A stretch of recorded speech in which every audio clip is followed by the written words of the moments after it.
Hey everybody, what's going on? Welcome to the WWE Extreme Rules 2021 recap show. I'm Rick Connor and I'm here with the Gold Edition, Eddie Valentine. What is going on, my bro? Yes, Rick, it is I, the infamous, the inscrutable, the undisputable, the Gold Edition, the one and only Eddie Valentine. And we are here to talk about what we witnessed. Yes. This isn't just a review. We witnessed pro wrestling history tonight. Pro wrestling history. I guess, yeah, in a way, we absolutely did. 6 matches, not including the pre-show match. About 3 hours of a pay-per-view. And I'm flabbergasted. I don't know what to say about this. I'm usually the poster boy of positivity over here. Very slow paced tonight, I feel. Sloppy stuff and slow pacing. What did you feel overall, Eddie? Well, I watched the pre-show too. I'm gonna start with like a couple first impressions of WWE. All right. Current day WWE in general. Should I be speaking in Spanish over you right now? Yeah, well, that was a good start to the show. I turned off my app and turned it back on. I was like, do I have English on? When did I put Spanish on? Was I dozing off and I hit a button and it's Spanish? That's what I thought at first, but no. Once I checked with you, I realized that no, they just don't have their tech together. Not together. So somebody online was saying they were giving out free Rosetta Stone classes during this. Those really funny. They put somehow they mixed the two and even French later on. They started bringing in the French commentators, so it was English, Spanish, and French all playing at the same time for commentary for like the first pre-show and for the first match as well. I think it's hilarious that Vince McMahon's in everybody's earpieces because you hear them all like start wigging out at the same time. Yep. And so they're all on the same, like hitting those same beats. So you know Vince is back there just like in their earpiece, like okay, more energy. Yeah. They're all doing it at it doesn't matter what language, they're all saying the same thing. Yep. What Vince McMahon's telling them to say. Right in here. Hit those bullet points, boys. Yeah. I'll plug in the same stuff at the same time. Yeah, it's great. I watched the pre-show. Okay. One of my first off, get rid of everybody except for JBL and Booker T. Those are the two you put on the desk to talk about the matches. That's it. Get rid of Kayla and the 2 rando white guys. They can go. Kayla. JBL and Booker T can stay because they're both world champions, and they're the ones that are saying stuff that you want to listen to. It's true. Every time anybody else opens their mouth, I'm like, who is this person? And they're talking in this weird corporate way of WWE speak, which is fast becoming its own dialect. Yeah. With each passing year, and the only 2 real people sitting there that are talking like they're talking like real fights and giving like some legitimate analysis that sounds credible is Booker T and JBL. That's it. True. So get rid of everybody else. Yeah. Number 2, still with the colors, it's an assault on my senses. I can't take it. Halfway through the show, I have a headache. It's too much colors. It's unicorn Skittles vomit, and it's without the full rainbow. What they like, the most of the color scheme was like green and purple. It was like their marketing and color scheme is done by the Color Out of Space. That's their marketing agency. The Color Out of Space, an H.P. Lovecraft monster, came from the void. And he's now in charge of the color scheme of WWE. It's a little jarring, I guess, with the amount of lights and colors and everything else. Let's talk about the wrestling. We're talking about the pre-show. Let's talk about the pre-show match. We have Liv Morgan and Carmella going at it here. Kind of a weak build to the match, but we had it was a match, and Liv Morgan was out there, and she pulled out a victory for the first time possibly ever on a pay-per-view that I can remember. What'd you think of this match? I was ready to hate it, and it was like a slow start, but they won me over by the end. I was like, hey, I'm actually watching this and enjoying this, and Liv Morgan was great. I thought she was fantastic. I by the end of the match, I was like, man, that was a good match. Mm-hmm. So, yeah, that was my thoughts on it. I wasn't like, another thing, too many just in general, a general dislike, too many false finishes in every match. Just false finishes, and it's like too much of anything. Yeah, it gets old. Gets old real quick, and when you're seeing them by the time you get to the main event, you can feel the energy of the crowd. It's not there. They're not popping. They're not reacting for the false finishes like they should for the main event, because they've seen it from the very beginning. Yeah, they really need to limit those. Yeah, it was just too much throughout the whole night. But I enjoyed this match. I did enjoy Liv Morgan. I like that the Spanish commentary stopped as soon as Carmella's head hit the announce table. I thought that was very Fonzie of her. She just kind of Liv Morgan smashes Carmella's face into the announce table, and all of a sudden it's only English. And I was like, okay, little Arthur Fonzarelli jukebox action. We can deal with that. She fixed it. Yeah, it came back for the next match, but but yeah, it was a decent match. I'm gonna give it a 3. What definitely a 3 from me. There you go. What do you think, Eddie? I think you wonder why I was prepared to hate it was the actual build and the promos. Yeah, like that did not help their match whatsoever. I put that aside, because the match was so good. I was I ended up I started out wanting to hate it because the promo was high school theater level nonsense clown show WWE BS, but then they got in the ring and wrestled a really good match, and it was just like, man, that if they didn't have that at the beginning, it would have, it just, I don't think it helped their match. I think it hurt it, if anything. What was otherwise a good match, good women's match. I'm enjoying it. Yep. Moving on to the main show, we had an added match. It's a triple threat. I'm sorry, not a triple threat. It was a 6-man tag team match between the New Day, the really recently reunited New Day, Kofi Kingston, Xavier Woods, and the new WWE champion Big E, taking on Bobby Lashley and AJ Styles and Omos. And again, I thought this was a good match. The crowd was super into it. Really wanted to see Big E get in there with Lashley, and that built up to a match possibly later on Monday night, tomorrow night. But everybody seems really happy with the new WWE champion, Big E. It's really big right now. It's really making the fans happy. So I'm happy with it, and I was really happy with this match. What'd you think? I'm gonna be honest, I didn't like it. No, really? Why? I didn't like it. I thought that Lashley is being made to look foolish in this angle. I think he looked foolish in this match, and it doesn't help Bobby Lashley to do these multi-phase spots, high spots with him, where he has to think and remember it, because he does not work like that.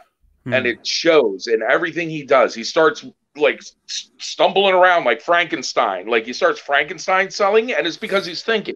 He's rethinking and remembering, and he's nailing everything. He's where he's supposed to be and everything, but the amount of mental energy that he is spending to be where he needs to be and remember every single one of these multi-phase high spots with 5 other guys that he's working with makes it is the worst possible presentation of Bobby Lashley. He's a killer, you know, and why are you doing nonsense with him? Why is he allowing himself to do nonsense? Like I cannot. It's probably a point of professional pride. Like, I can do this, but man, just because you can do it doesn't mean you look good doing it. And I defy anybody to watch that match and tell me that Bobby Lashley came out looking like better than he did coming in. So I don't think he did. He definitely didn't. Everybody loves Big E. I didn't like the fact that he was back together with New Day right away. Like, right away. He gets the belt and he's back with New Day, right? Come on. And buy a singlet that fits. Can he not find a singlet that fits his body properly? It's always just a little too loose, and it's driving me crazy. He has unusually large pecs. It's weird. He can afford custom fitting. It's true. I don't know. I'm cutting off your argument. I know what you're going to say. He has a broad tour. I am quite aware of some of Big E's problems. Right. With finding clothes that like fit properly. Yeah. But he has a lot more money than I do. Yeah. And he can afford custom fitted gear. That's not just slightly. It's like there's like if I were to like shave all my body hair, there'd be just a little bit of space in there and would just not fit quite right. And it's like Big E buys all his gear when he's all like before he shaves his body. And then he gets the gear and it fits with the body hair, but then he shaves the body hair and it's just not quite fitting right. I don't know. I'm kind of going off here, but I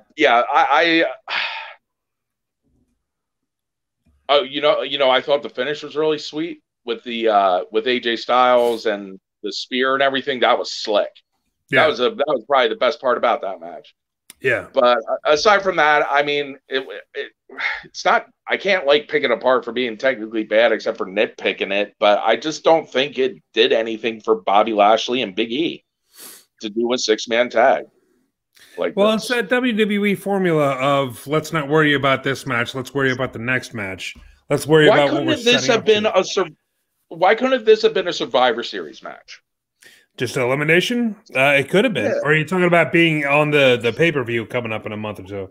Or just being on Survivor Series as a Survivor Series match. That's a Survivor Series match that you can promote. Yeah. Make money off of feasibly. That somebody might care to buy a ticket. Like, you build it up a little bit. Yeah. Survivor Series, New Day, and Bobby Lashley doing a bunch of stuff that he shouldn't be doing, and that AJ Styles should be doing. Well, I do agree that they should have built this match up and not just announced it on the pre-show. This is a match with the current WWE champion and 3 former WWE champions. It's a match that really should have been built up and promoted properly, and it wasn't. And that kind of sucks. If only there were a pay-per-view that existed. That's happening in 2 months. Multi-champions could be on the same team, and then have maybe an elimination style tag match. Yeah. But you know what? That's the WWE way, man. They'll be like, oh, they'll forget about this by then. By the time November rolls around, they'll forget about it. Well, they're probably right. So, because of all of that, I'm going to give this match a 2. That's my rating. Yeah, I think a 2. I think a 2 will work that out. Next matchup. Another tag team match. This one for the WWE SmackDown Tag Team Championships. The Usos taking on Street Profits, who I was surprised to find out still worked for the company. Because I have not seen them in a very long time. They took them off TV for a while. Have they ever worked each other before? Oh, yeah. Many times. Have they? Because they didn't look like it. They didn't look like they were clicking. it's never a great match when it happens, but it's always a good finish, it feels like. Yeah. They've definitely wrestled for, I believe they've beaten the Usos for the tag team titles before. They've wrestled several times. I enjoyed the underdog story told here with the hurt ribs from Montez Ford and them working that whole angle through the entire match, and that's an angle that can definitely work when it's done right, and I think it was done right here. Yeah, the Usos are fantastic heels, amazing. Like the whole time, just heelish, the heelish stuff that they do, and it's like the real basics too, like telling the ref to back them up, like just little things, you know, like little heel things that like for guys that are generally over and the crowd likes. That they do to get the crowd really like to generate some real heat from the crowd, and some just so basic as just like back him up, ref. Yeah, is such an effective little detail thing that like guys just don't do anymore. You know, they're amazing. They're like, yeah, they pulled it together for the finish. Montez Ford, his selling was impeccable. Perfect. Yeah. And it wasn't clowny like he usually does. That usually really bothers me when he goes into like just like screeching like a girl, or like it's real cartoonish. And he didn't do cartoonish selling. He sold like he was hurt, and it actually like invested me in the match. I was like watching. I was like, he's he's really being serious about this, and it made it so much better. Yeah. But what's the other guy's name? Not Montez Ford. Angelo Dawkins. Yes, Dawkins.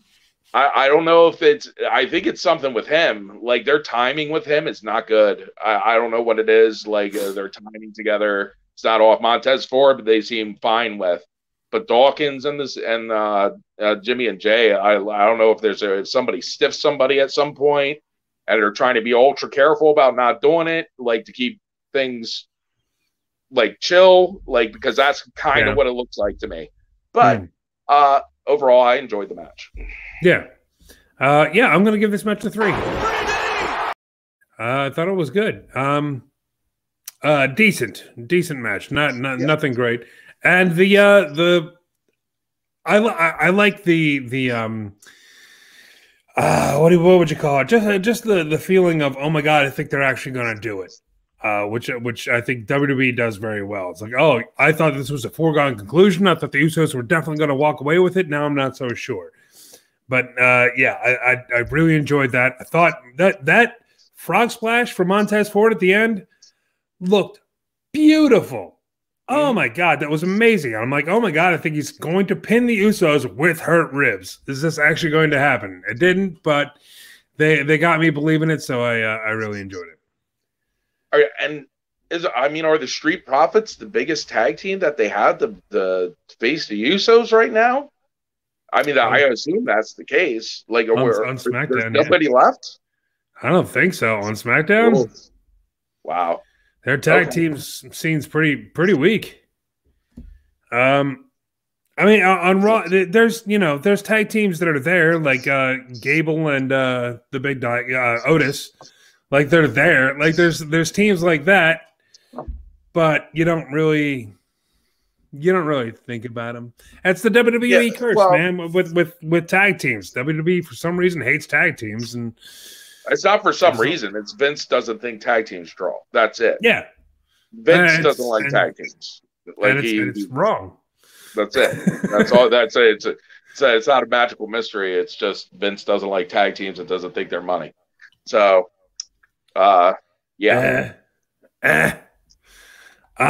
Moving on. This was a match that I was actually looking forward to because I thought it was going to be better than it was. But it was Alexa Bliss versus Charlotte Flair for the women's championship, and I saw that look, and I thought that this was going to be pretty good. I like Charlotte Flair and I like Alexa Bliss. I don't like all the weird nonsense that Alexa Bliss is doing now, but I was expecting a good wrestling match. And I didn't get one. And I'm a little upset about that. What'd you think, Eddie?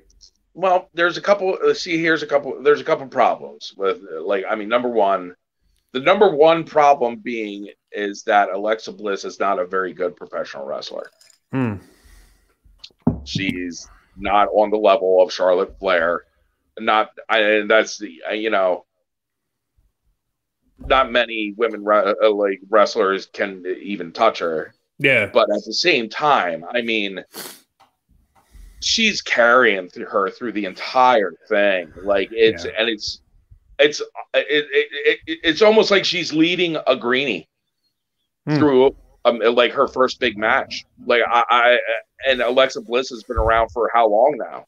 Yeah. I mean, if she's not any better now, then she's not going to be any better. Right. It's just, this is as good as she is. This is as well as she can be led through a match by the best woman wrestler in the world. And it's just not that good. There's a lot of gimmicks around it, silly gimmicks. All credit to Charlotte Flair for at least trying to be like, this is nonsense. Yeah. And like, this isn't real life. At least Charlotte's coming at it from a realistic perspective. Like, you're crazy.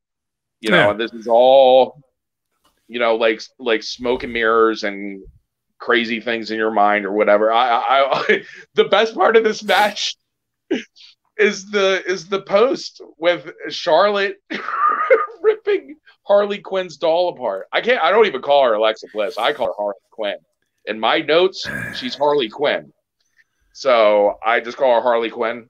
And I mean, even the crowd is mocking. Like, she's like this stupid doll. And just saying, this stupid doll. Yeah. Ripping it apart. And the crowd is mocking it. They're like Alexa Bliss is doing her best high school theater, crying, okay, over this torn doll that she could go 50 yards and buy at a WWE gift stand. She could have 10 of them in like 5 minutes. Yeah. Just go and grab them. Like, just go right the aisle, go around the corner, go to a gift shop and one of their vendor tables and buy 10 lilies. Yeah. Who cares? The crowd's chanting, "Thank you, Lily."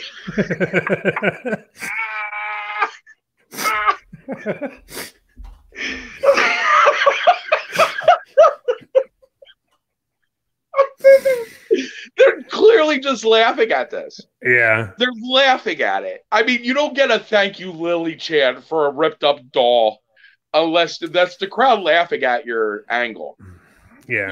They're like, this is clown, like, haha, goofball, thank you, Lily. Yeah. That's pretty much my thoughts on the match. I got to give this a 1. That's it has to be the thing, man. And Alexa Bliss, I believe, was supposed to be foaming at the mouth at the end of this, and she was sucking on a Alka-Seltzer or something. You saw it like hanging off her tongue. Like, what are you doing? It's just not good. It's not good. Oh, it was way too long too. Why were they doing it for so long? Like, even the people, the crowd didn't even know what to do at the end. They were just like, okay. That's the thing. There was a lot of that. There was a lot of that. This pay-per-view, it was very slow paced. Everything, even the stuff that was really sloppy, where somebody should have been screaming, "Please, for the love of God, take it home," was just slow paced, and there was a lot of playing to the crowd and overselling and all this other stuff. And I think it's because there was only 6 matches on the card, and they were going 3 hours. Is WWE like, did they just run out of people? They have hundreds of wrestlers on staff. Like, put together another couple matches. Yeah, it's insane. Or hey, maybe cut time down a little. Yeah, nobody's making you do a 3-hour pay-per-view. Why does it have to be 3 hours? If you have 6 matches for a pay-per-view, and you have that's 2 hours. 3 matches each hour. and they you fill the rest with all your promo stuff, or maybe even like a really quick squash match here or there. Just saying. Yeah. That's 2 hours. There's nothing they're not dealing with. Are they dealing with pay-per-view companies where they have to do 3 hours, or it's just Peacock, right? Yeah, but if Peacock's paying for 3 hours, they want 3 hours. You know, it's not the WWE network anymore where Vince owns it. It's Peacock, because they do this stuff all the time with USA and with Fox. They're like, oh, you put Brock Lesnar on SmackDown.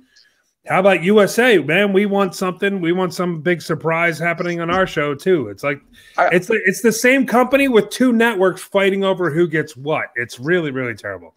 I can't wait till AEW starts like stumbling past WWE in the ratings. And oh, they are. Do you ever see like runners and they're like both like they're both like neck and neck? One's just like stumbling, like one starts stumbling and stumbles and wins like over the finish line. It's just like it's there. I want AEW to be that stumbling winner, they're like just close. past the finish line, just to get WWE to like run faster. Just get them start running faster. Like, what is going on? Oh, I'm done talking about that. But that match was so stupid. Right. Yeah. Well, speaking of slow and sloppy, Jeff Hardy had his match with Damian Priest and Sheamus. This is for the United States Championship. I was looking forward to this match, and then I don't know what happened to Jeff Hardy. Is he back on drugs? What has happened to Jeff Hardy? Because he is so slow and not together anymore. What is going on here? Well, okay. First off, I thought Jeff Hardy looked to be, considering his age and shape, to be pretty on point. He was everywhere he needed to be. His selling is always great. Like he can sell.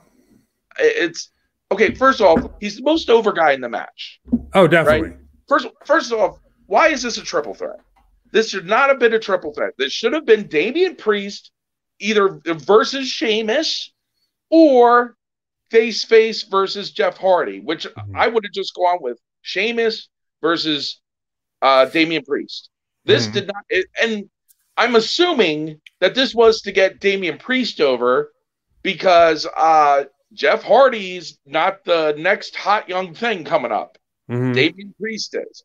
Putting Jeff Hardy in this match hurt Damian Priest immensely because everybody loves Jeff Hardy and wanted him to win. They were chanting for him the whole match. Yeah. They wanted Jeff Hardy to win this match because he's the most over guy in it. He's the best worker in it. And Damian Priest is like, they like him. Why put him in the ring with a baby face that's so much more over and so much better at this point? You know, in like Damian Priest's career, Jeff Hardy's a better worker and he's super, super over and everybody loves him. And it only makes him look less. Even putting Damian Priest over in this match, it makes him look less compared to Jeff Hardy, who's not the, like, you know, you could have done a one-on-one. And the 3-way, Sheamus. What is his gimmick? Please explain it to me. He has a broken nose. And he's angry. He's angry that he has a broken nose and he lost his title. That's his gimmick right now. Why is he coming down to the ring looking like the Repo Man and doing a flasher gimmick with his coat? That's just... What is going on? He's got a coat and he's got a broken nose. But why does he have to do a flasher thing? Did you not see this? He's just wearing a coat. He didn't pull it open and be like, look yes, at he did. Yes, he did. Are you sure?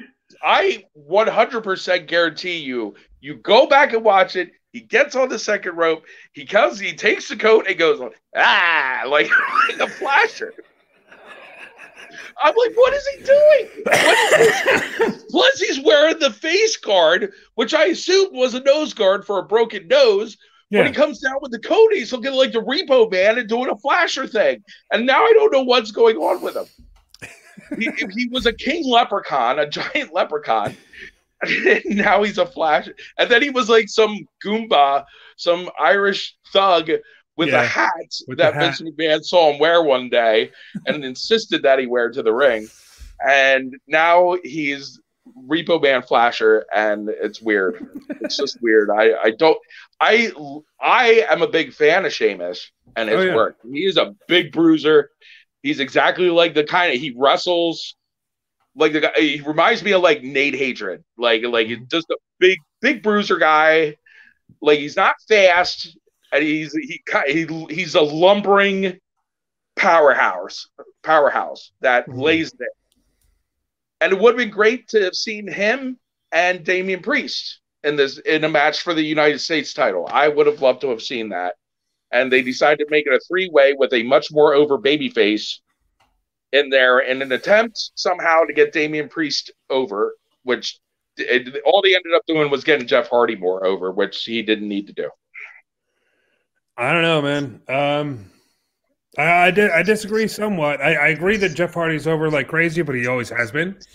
And the nostalgia pop is big with him, I think. But I think Jeff Hardy was very sloppy in this match.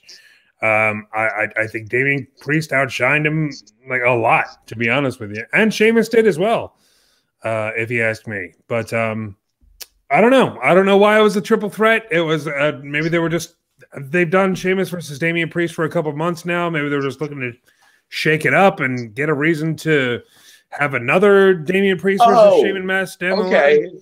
Yeah. Okay. So they've already been doing Damian Priest and Sheamus. Oh yeah. Oh, okay. Well, yeah. All right. So that's that. Okay, that explains that. Then it's stale. Throw Jeff Hardy in there. Yeah. Yeah. Okay. All right. And Sheamus carried the match. Sheamus carried this match from start to finish. He was fantastic. A fantastic heel. From the and the broken nose thing was like that. I actually really liked that gimmick. I thought it was great. Yeah, I like the broken nose gimmick and the finish, like working in how they worked into everything was really fantastic. So yeah, I really enjoyed that. Yeah, I'm gonna give this match a. Do I want a 3? I'll give it a 3. It was really sloppy in the beginning, and I wish it wasn't, but it was. But yeah, I think they saved it at the end, and I think they really pulled it out. Okay.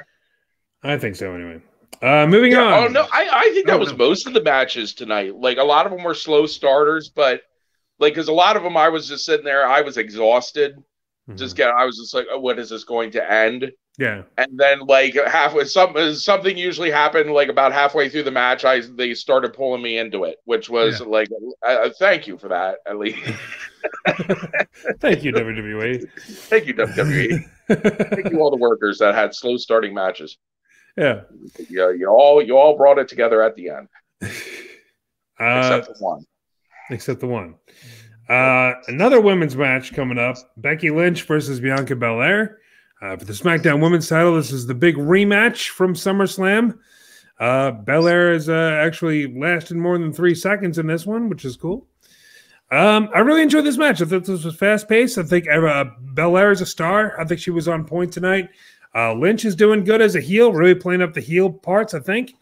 And, yeah, I enjoyed the match. We had a surprise at the end. I didn't enjoy the finish because it was a DQ on a rematch, which means we have to have another one, which I'm not super happy about. But, yeah, so we got Sasha Banks making her return.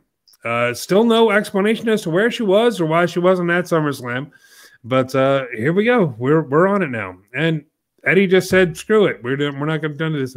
Oh, he's back. Hey, what's up? I'm back. You're just like, I don't want to listen to you anymore. And you left. But what'd you think about this match? I love this match until the finish. Yes. And Becky Lynch is great as a heel. Yeah. I was not a Becky Lynch fan. Like, I've never been a Becky Lynch fan. Mm-hmm. I hated the man like gimmick. I didn't like it. I didn't buy it from her. Yeah. But this heel Becky Lynch, I really like her.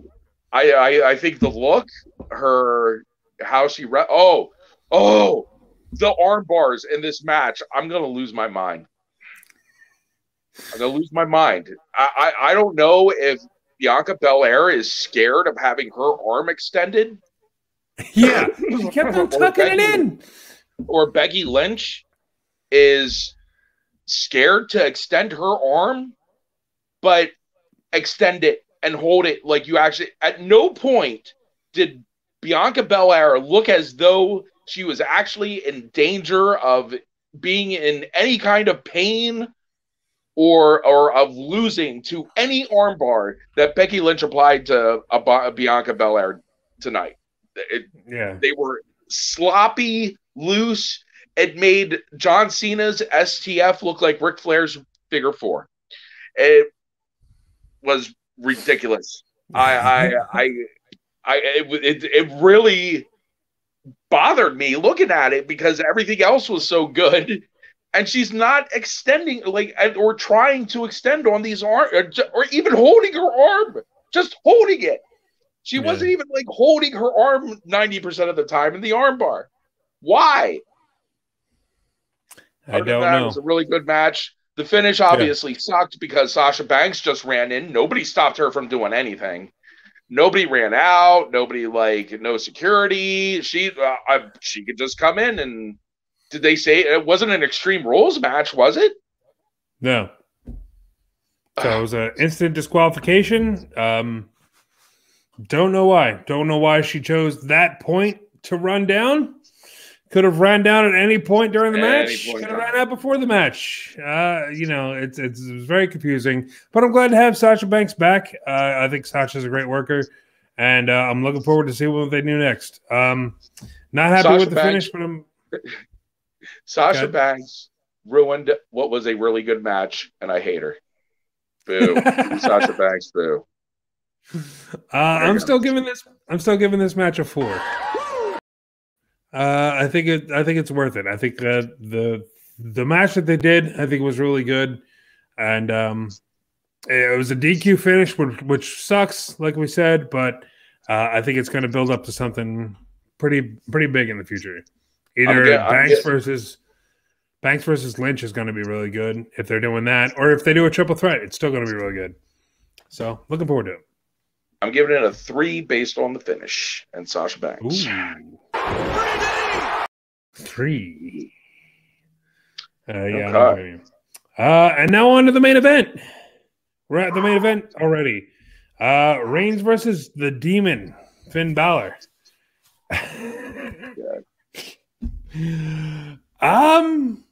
I enjoyed the match. It was curious. I was curious as to see where they were going to go with it because they kept on plugging that Balor has never lost in the Demon gimmick. They were plugging the hell out of that. So I was like, okay, how are we going to do this? This was another thing towards the end where I was like, you were talking about the false finishes, and I was like, you had me again. Yeah, you had me again. They started playing the music, and I'm like, okay, are they actually going to do this? Is this the end of Roman Reigns' reign? And then the top rope just broke out of nowhere. I don't know where to start with this match. Okay. For one, I don't like when the Demon starts. I think the Demon should start hot. Mm-hmm. He should have a hot fire start. When he starts slow, it doesn't make sense to me. It seems like the kind of gimmick where he would kind of come at you at 1,000,000 miles per hour to start, especially considering the massive size difference between the two. Yeah, it doesn't make sense to start with a lockup. No, he's a demon. He'd be vicious. Yeah. When he started raking his jumped on his back and raking his, that was great. That's how the match should have opened. Yep. That was fantastic. I was like, that's what he should be doing. Hopping on his back and ripping his, fish hooking him and ripping his eyes out. Yeah. And I was like, that's a demon. But the start with the lockups and the leg kicks, what kind of demon starts with a lockup and leg kicks? No, rip his face off. That's it. Yeah, that's what I want to see. That makes sense. Yeah. Roman Reigns' red hand of doom. When did the red glove start? I like it. He's been doing.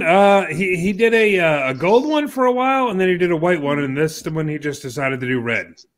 Yeah, I call it the Red Hand of Doom. The Red Hand of Doom. Yeah. Okay. I'll take. Really put. Somebody really taped like 5 or 6 of those sticks together.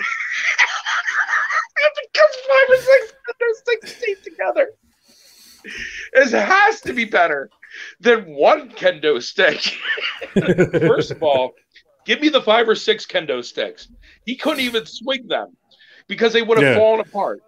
And I would rather get a bunch of kendo. If you tape a bunch of kendo sticks together and you hit somebody, if you could actually swing it, which he couldn't, but if he could just swing it, I would take the bunch of kendo sticks put together, because it's like if you get hit with a single kendo stick, that can lacerate you.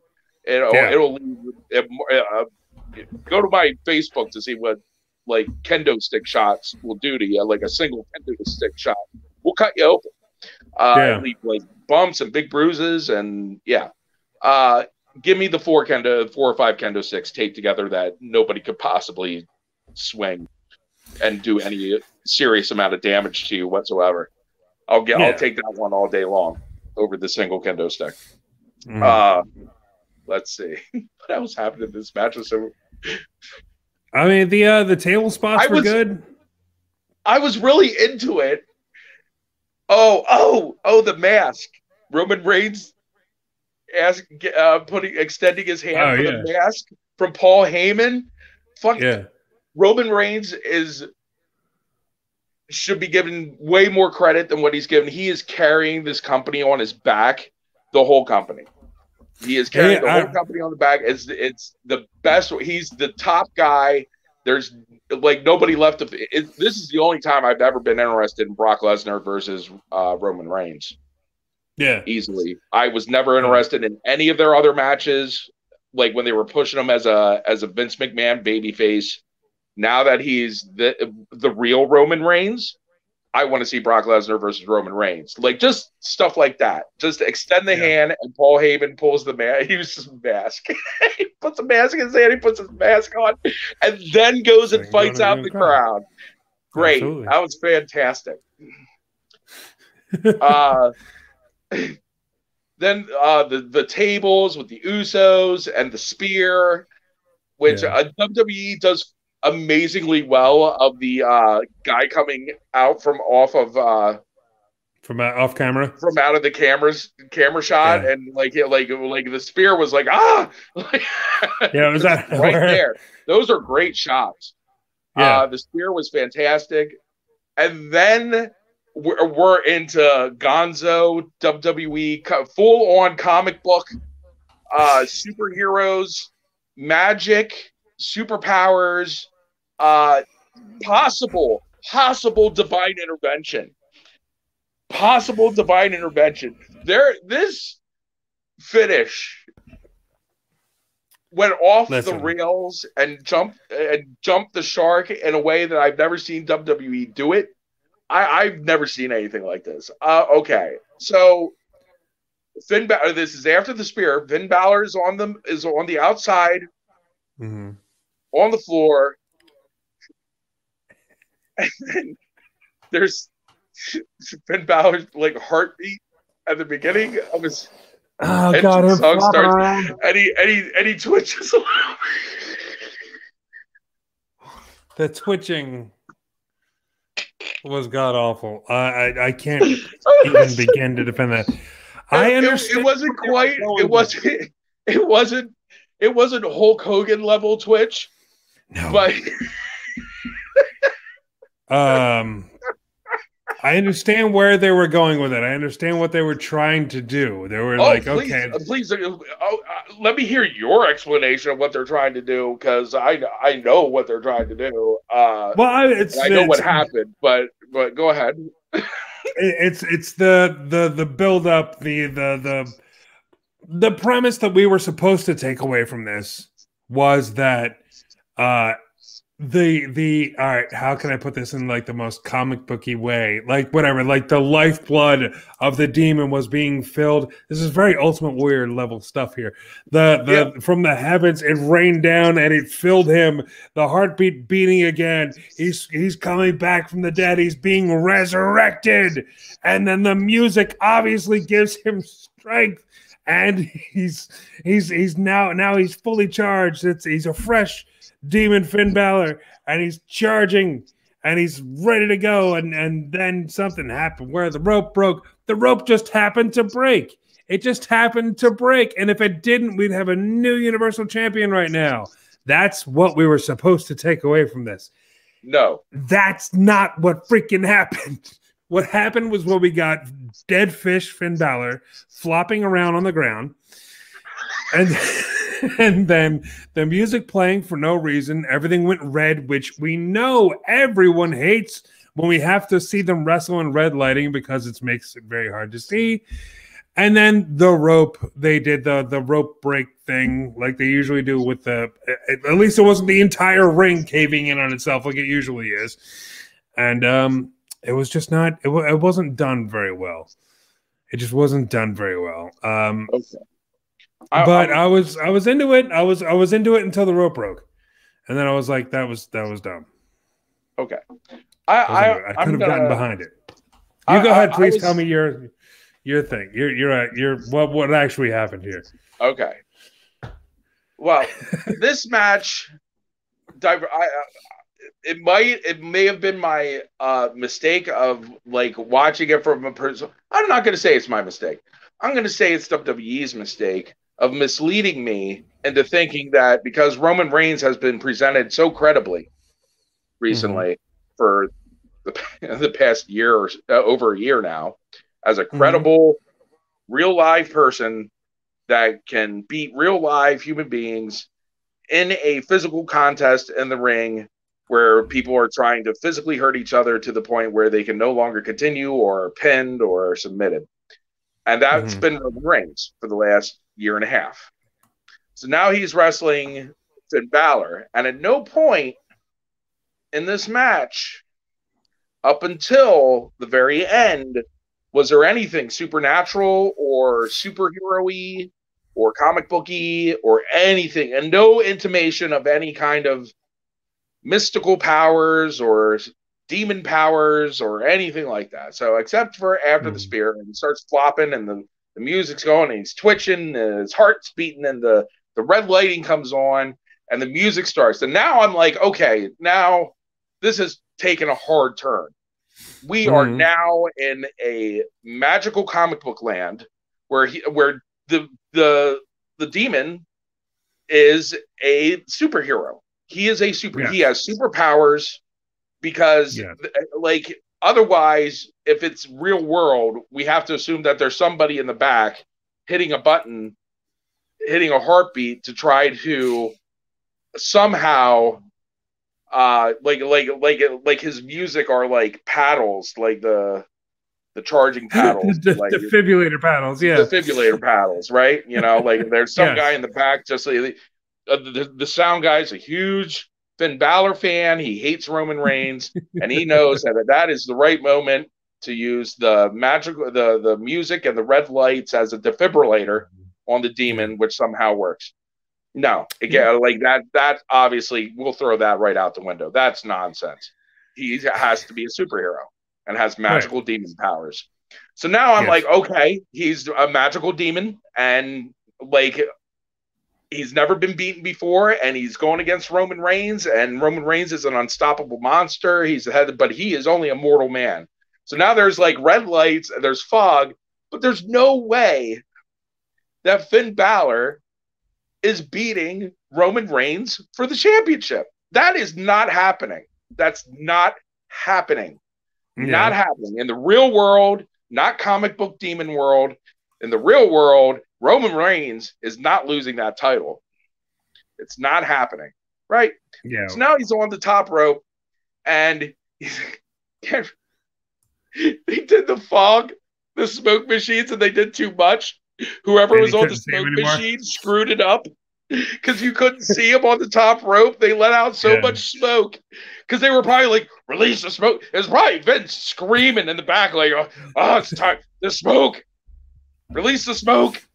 And he's up on the top rope, and you see him almost like trying to catch his balance because he knows that rope's going. Oh yeah.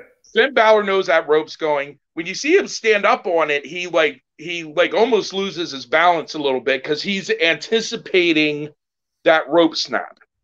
Yeah. And taking that front bump, which he took beautifully, by the way. Very dangerous bump. All the props to Finn Balor for taking that bump because I would have said nope. Because there was so much. If you look at the bump he took, look at that face plant that he took, and he almost bought it because he was like shaking, anticipating for them to release that rope because that had to have been on a catch release. For that to snap like that. Yeah, you understand that there was a rig that somebody hit a button and the rope went. Right. Okay, so and he knows that, so he's like probably shaking, anticipating the bump, and then it snapped and he took the bump and he took it great. Thank God he didn't get hurt. Right. But that's not the end of it. Somehow, I don't know how a rope breaking cancels Magic Demon superpowers. One, the lights went out.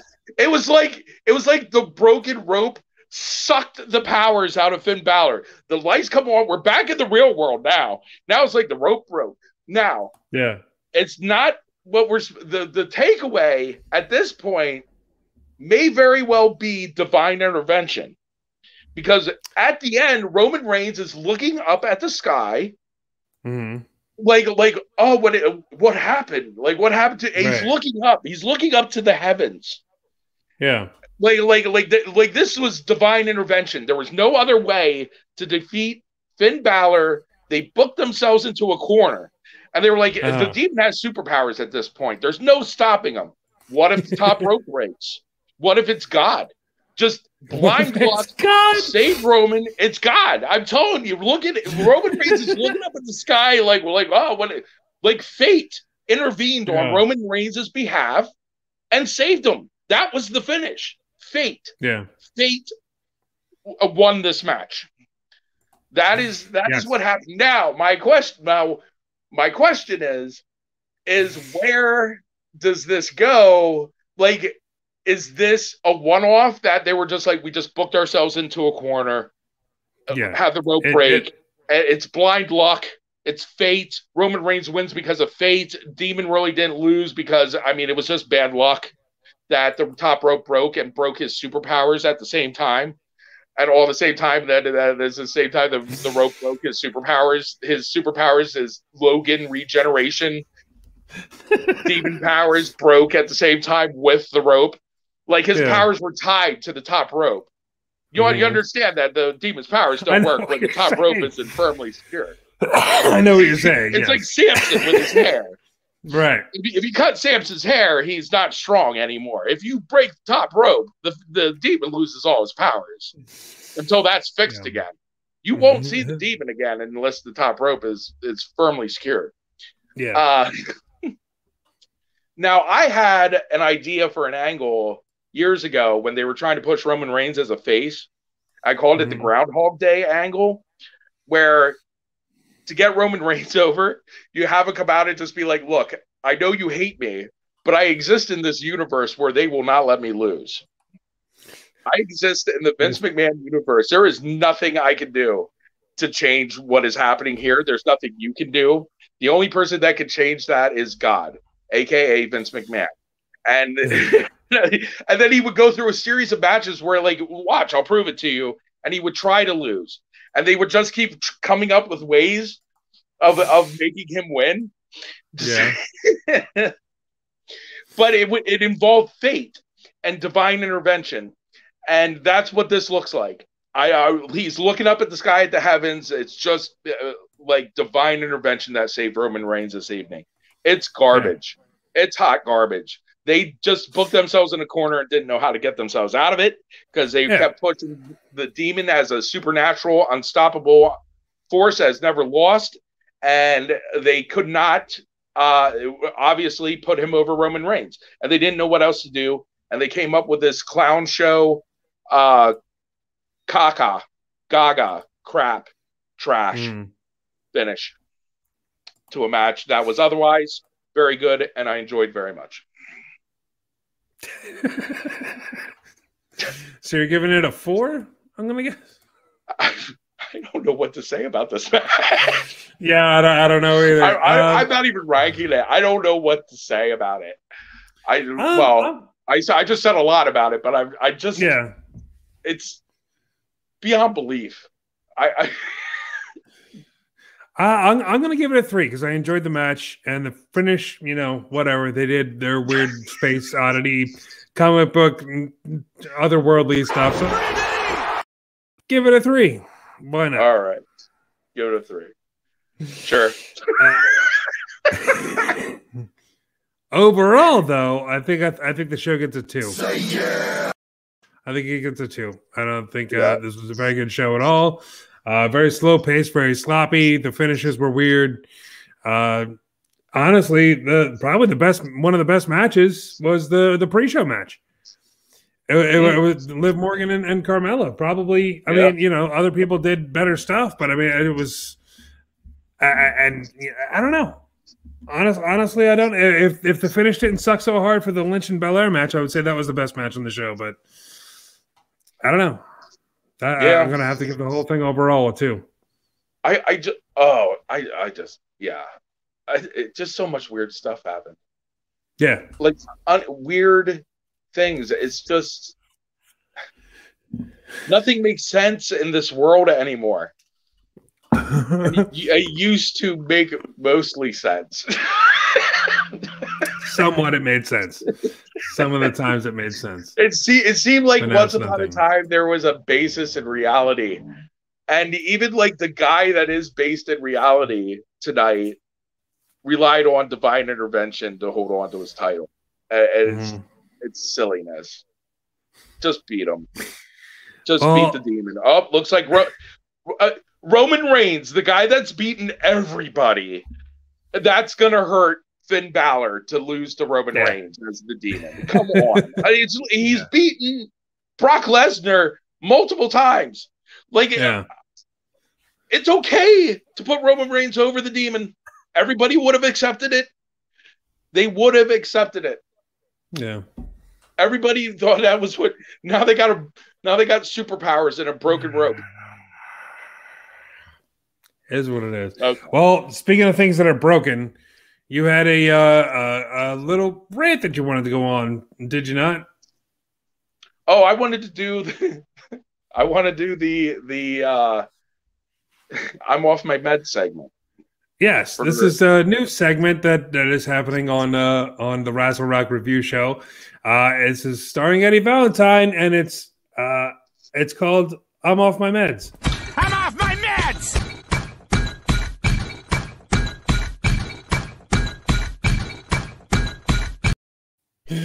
And that's its theme song. Go ahead, Eddie. What's going on? Okay. You want full screen for this one? It's just weird ideas I have throughout the show of like things that they could do, but they're crazy and generally terrible. Okay. My top idea this week was Rex Steiner needed to be in every segment on this show. Every segment on every single segment. Match run-ins, commentary, interviewing people in the back, every segment, and it wouldn't matter what position he was in on the show, every segment involving Rex Steiner would end with a Steiner line and a gorilla press into a power slam. Because after I watched NXT, that's all I want to see. I just want to see Rex Steiner doing that to everyone.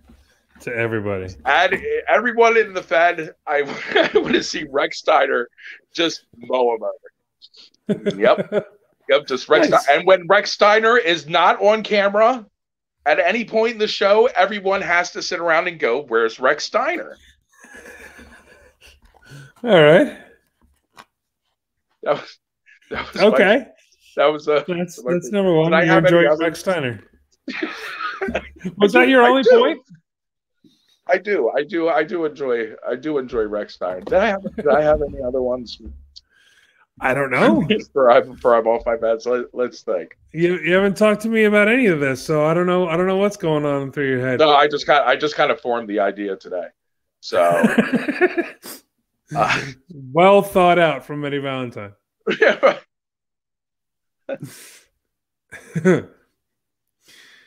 All right. So this is that's a pretty good idea. That's a start. It's a start. It's a start to the segment. I'll give you that. Yeah. They need to change his name back to Rex Steiner. What are they calling him now? Braun Breaker. Okay, this guy has the most pro wrestling names of anyone I've ever heard. First of all, he's Rick Steiner's kid with Scott Steiner as his uncle. His name is Bronson Rex Steiner, which is a pro wrestling name by itself. You could call him Bronson Steiner. You could just call him Rex Steiner. Any combination of you could call him Bronson Rex Steiner. Just call him that, his real name. They're the most pro wrestling names anybody's ever heard. And if you said, like, oh, who's that guy? Rex Steiner. Like, oh, what's he? Like, oh, he's a pro wrestler. That makes sense. Because his name is Rex Steiner. And they went with Braun Breaker. Why are their names so terrible? I don't know. I do not know. But I think a Rex Steiner centric programming would definitely shoot WWE. Like, so far, the AEW never catch up to him. Just Rex Steiner 24/7. Give him that 24/7 championship. Make that the top belt. The top belt. Yes. Oh, yeah. I want it also. Rex Steiner should have came down at the end of the match to attack Roman. Obviously, Roman Reigns would get the Steiner line, and he would pick him up. Except Roman Reigns would slip out and then go to give him the Superman punch. Except Rex Steiner would like no sell it and then pick him up and then give him the power slam. Nice. And then you have Rex Steiner versus Roman Reigns. Ready to go. Royal Rumble. Let's load it up. Very nice. Well, this has been Eddie's new segment. I'm off my meds. I'm off my meds!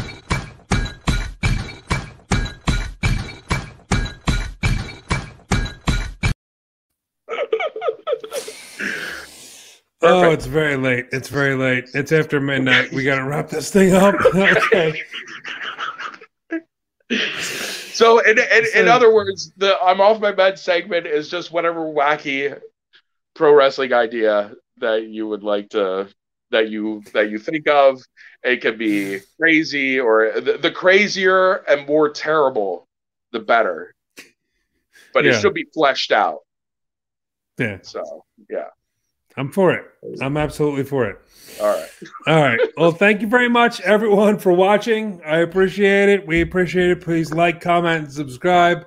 Subscribe to the Rassle Rock podcast. Subscribe to the Rassle Rock YouTube channel. Subscribe to the Rick Connor YouTube channel. And check out our merchandise store at RassleRock.com. Everything goes to a specific charity. Check out Eddie Valentine and all his supernatural glory. Gift from the heavens. There's no rope breaking on this person right here. No. And that'll be it. Eddie, thank you very much for joining me. And that'll be about it for this episode of the Rassle Rock Review for Extreme Rules 2021. I'm Rick Connor for Fast Eddie Valentine for the Gold Edition. Eddie Valentine, thank you very much for joining us, and we'll see you next time. Bye, folks.